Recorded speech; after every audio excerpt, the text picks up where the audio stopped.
사도신경 고백하심으로 새벽 기도회를 시작하도록 하겠습니다.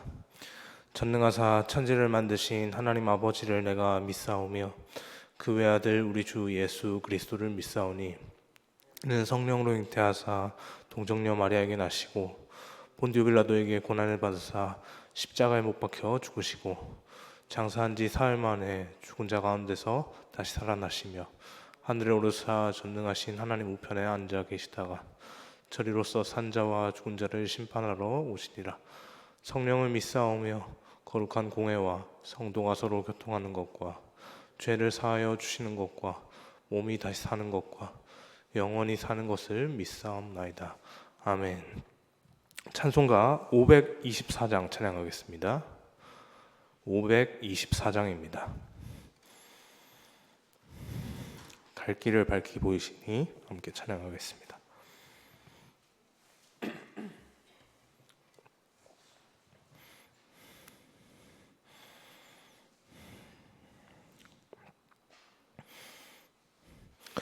갈 길을 밝히 보이시니 주 앞에 빨리 나갑시다.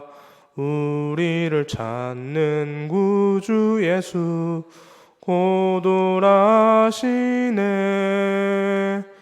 죄악 벗은 우리 영혼은 기뻐 뛰며 주를 보겠네. 하늘에 계신 주 예수를 영원히 섬기리. 우리를 오라 하시는 말 기쁘게 듣고 순종하세. 구주를 믿기 지체 말고 속속히 나가세. 죄악 벗은 우리 영혼은 기뻐 뛰며 주를 보겠네. 하늘에 계신 주 예수를 영원히 섬기리. 주 오늘 여기 계시오니 다 와서 주의 말씀 듣세. 듣기도 하며 생각하니 참 진리시로다. 죄악 벗은 우리 영혼은 기뻐 뛰며 주를 보겠네. 하늘에 계신 주 예수를 영원히 섬기리. 아멘. 이 시간 함께 보실 하나님의 말씀은 누가복음 18장 31절에서 43절까지 말씀입니다.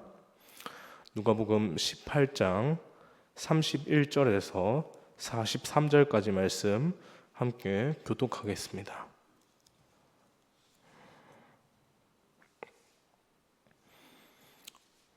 네, 찾으셨으면 저와 여러분 한 절씩 교독하고 마지막 절은 함께 보겠습니다. 제가 먼저 31절 말씀 읽겠습니다.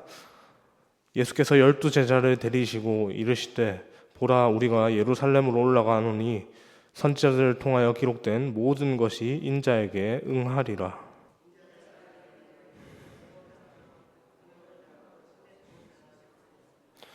그들은 채찍질하고 그를 죽일 것이나 그는 3일 만에 살아나리라 하시되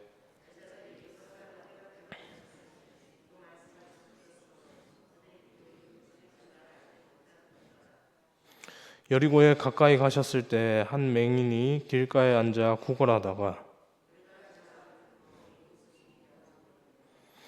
그들이 나사렛 예수께서 지나가신다 하니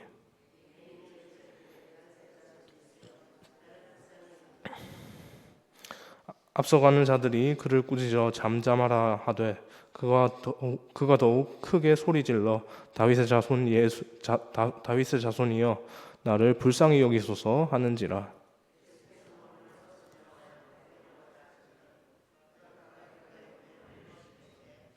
내게 무엇을 하여 주기를 원하느냐 이르되 주여 보기를 원하나이다.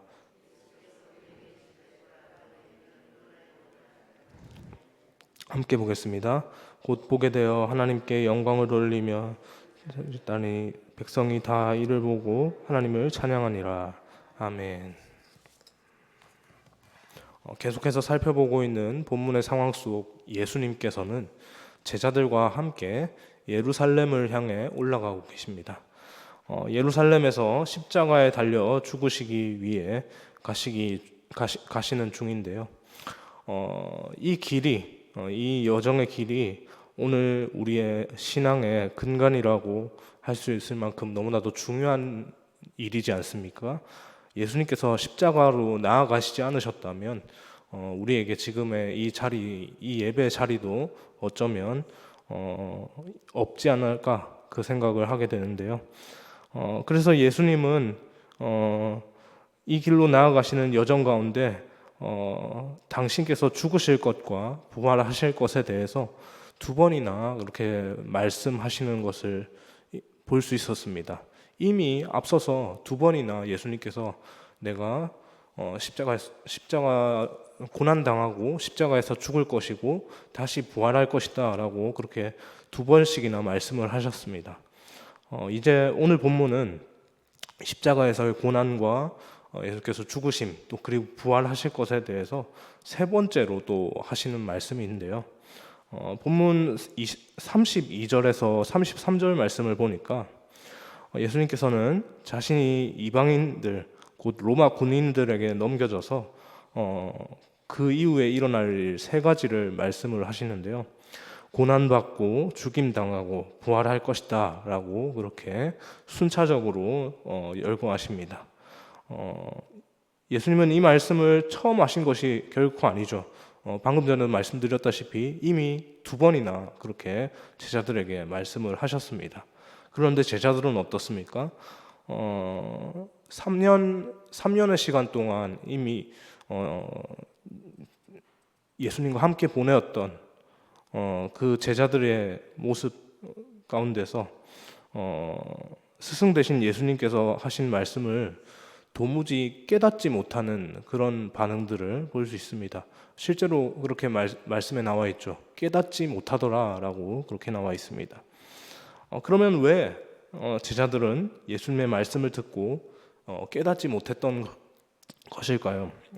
그 말씀의 그 이유에 대해서 34절 말씀에 이렇게 기록이 되어 있습니다.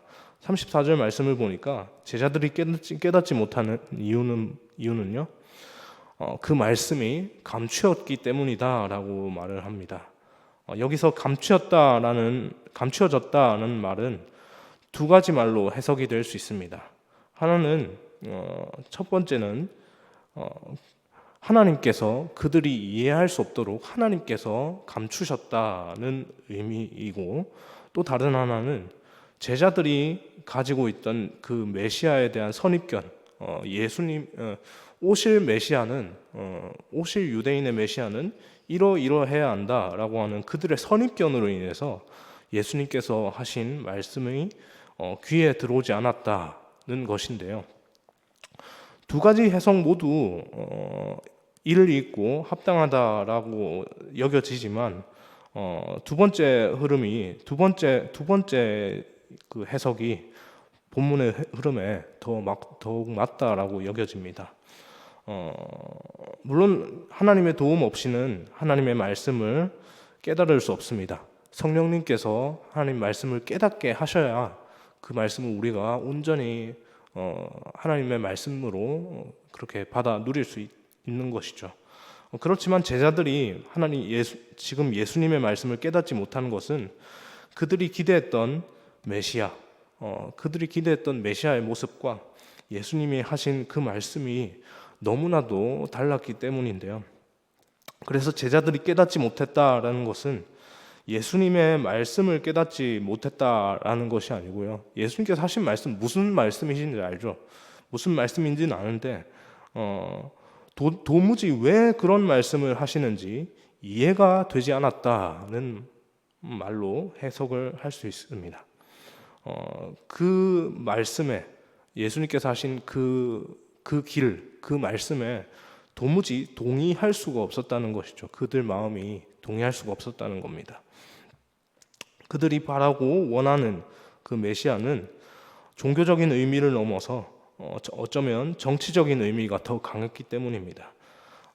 이제 예수님께서 예루살렘에 올라가시면 큰 일을 행하시고 이제 큰 일을 행하신 예수님 옆에 있는 그들, 그 제자들 그들도 한 자리씩 다 차지할 수 있을 것이라는 기대가 어쩌면 있지 않았나, 그런 생각들을 해보게 됩니다. 그런 측면에서 왜 이런 말씀을 하시는지, 왜 큰 일을 벌이셔야 할 분이 왜 고난받고 죽고 다시 부활할 건지, 왜 그런 일을 해야 하는지, 그런 일의 중심이 되시는지 도무지 납득이 되지 않았던 것이죠.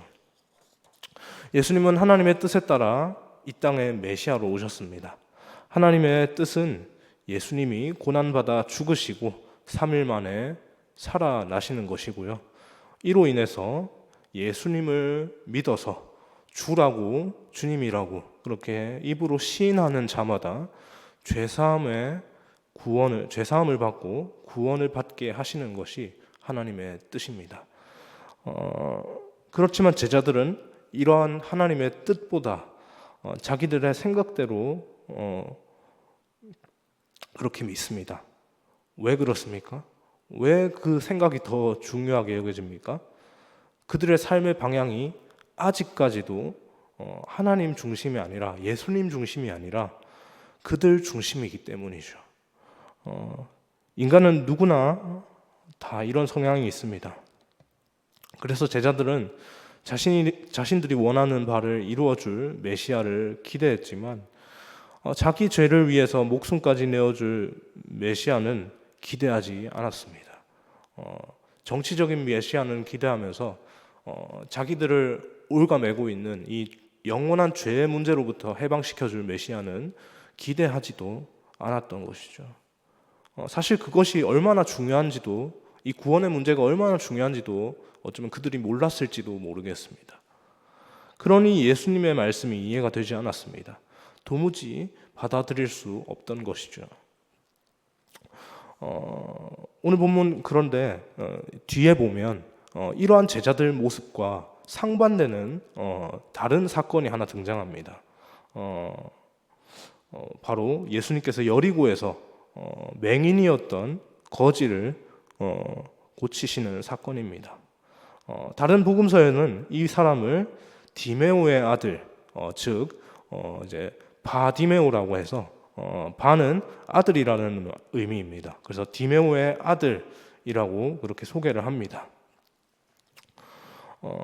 여리고는 예루살렘으로 가는 길목에 있는 중요한 도시인데요. 잘 아시는 대로 가나안 땅을 점령한 여호수아와 이스라엘 백성들이 처음 점령한 도시가 바로 이 여리고 아닙니까?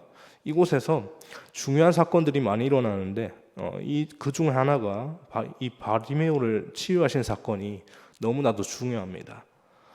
여리고의 길가에 앉아 평소대로 구걸하던 바디메오는 사람들의 떠들썩한 소리를 들었습니다. 이 도대체 무슨 소리냐? 라고 그렇게 물으니 그 소란의 원인은 예수님이 그곳을 지나가신다는 것이었죠. 그러자 바디메오는 그 얘기를 듣고 소리치기 시작합니다. 뭐라고 소리칩니까? 다윗의 자손 예수여, 나를 불쌍히 여기소서라고 소리치기 시작합니다.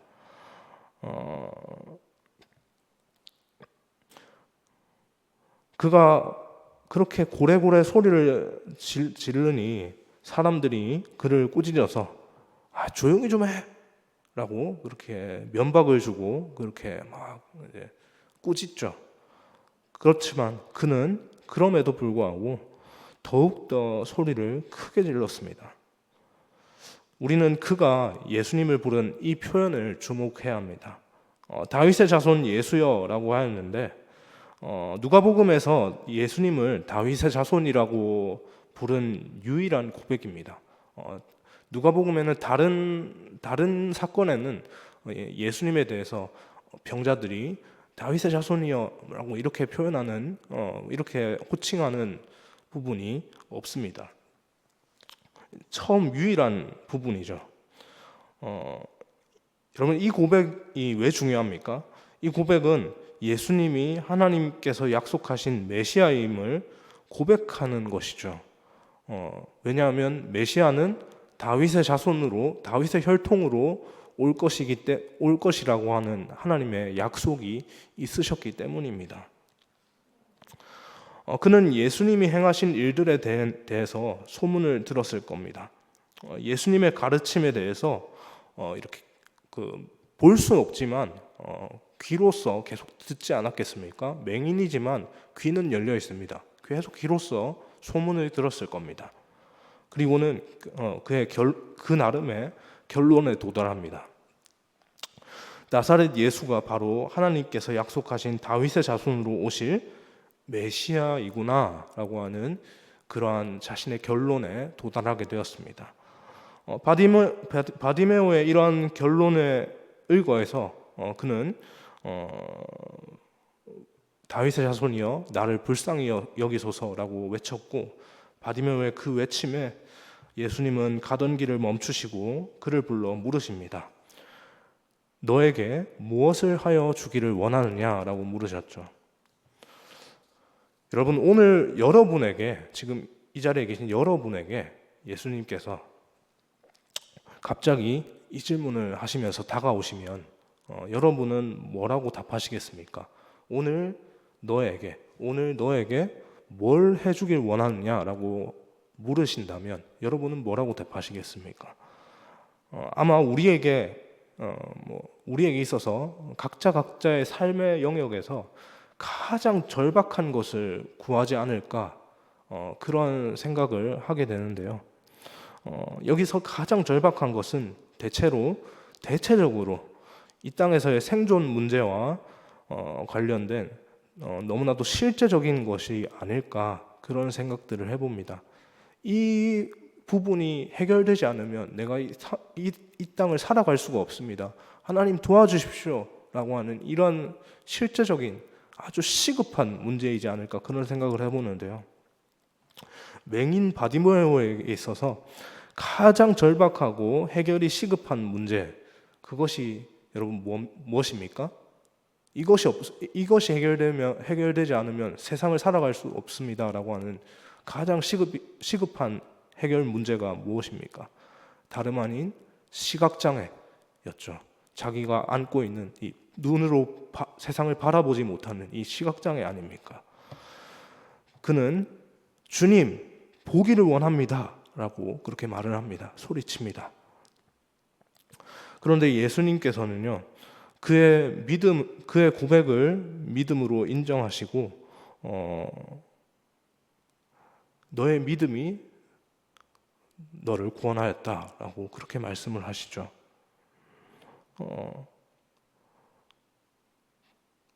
바디메오가 한 것은 다윗의 자손이여 나를 불쌍히 여기소서, 너가 뭘 고침받길 원하느냐, 너에게 뭐가 필요하느냐, 주님 보기를 원합니다, 이렇게 고백했을 것밖에 없는데, 두 마디밖에 없는데 예수님께서는 그 고백을 믿음으로 인정하셨습니다. 왜냐하면 그가 단순히 육신의 눈이 치료받기를 구한 것이 아니라 예수님을 메시아로 고백하는 그 믿음 가운데 있었고, 그 믿음 가운데서 주님 보기를 원합니다 라고 그렇게 고백했기 때문이죠. 그래서 예수님께서 본문 42절로 이렇게 말씀을 하시죠. 42절 말씀은 우리 함께 읽겠습니다. 예수께서 그에게 이르시되 보라 네 믿음이 너를 구원하였느니라 하시매. 예수님은 그의 믿음이 그를 구원했다라고 말씀을 하십니다.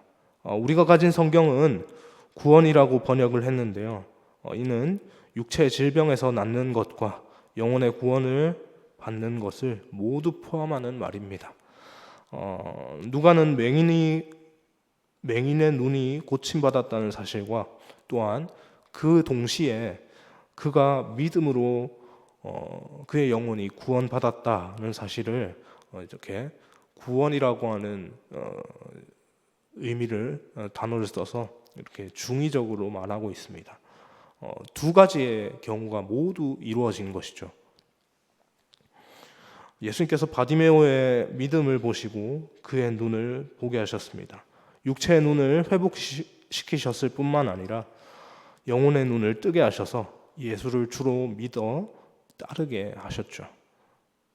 이 사건이 지금 오늘 본문에 있는 두 가지의 사건입니다. 이 말씀을 정리해 보면요, 이런 바디메오의 모습이 앞에서 우리가 처음에 살펴보았던 제자들의 모습과는 너무나도 대조적이지 않습니까? 너무나도 비교가 됩니다. 제자들은 어땠습니까? 예수님의 말씀을 듣고도 듣지 못했습니다. 분명히 들었으나 그것이 그들 마음에 들려졌습니까? 들려지지 않았습니다. 그들 마음에 있는 어떠한 그 메시아에 대한 선입견, 그런 생각들로 들려지지 않고, 분명히 말씀이 들려졌는데 그 들려진 말씀이 마음으로 향하지 않고 그냥 반대편 귀로 흘려들어서 나가버립니다. 그런데 맹인 바디메오는 어떻습니까? 육신의 눈뿐만 아니라 영적인 눈이 그렇게 열리게 되었죠. 이러한 신앙의 모습이 오늘 우리의 삶에도 있기를 소망합니다.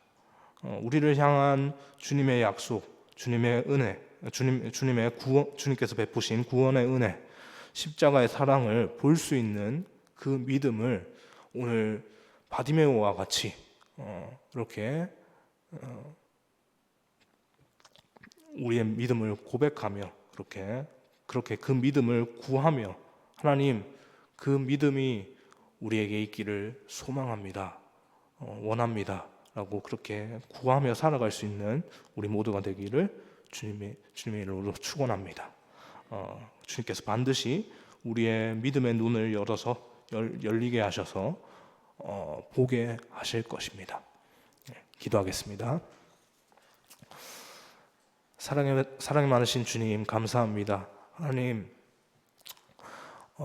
예수님과 3년 반을 그렇게 함께했던 그 제자들이 예수님을 알아보지 못하고 예수님에 대해서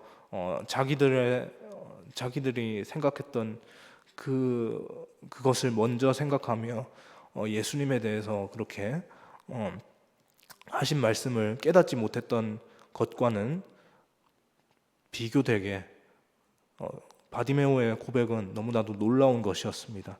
하나님, 이 놀라운 고백이 우리의 삶에도 있게 하여 주옵소서.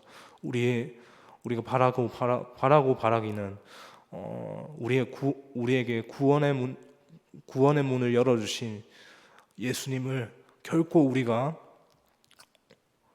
부인하며 그렇게 예수님을 떠나는 삶을 살지 않도록 하나님 인도하여 주시고, 그 말씀을 항상 이 마음에 품어서 예수 그리스도의 제자로서 그렇게 합당한 삶을 살아갈 수 있도록 그렇게 우리의 삶을 붙잡아 주옵소서.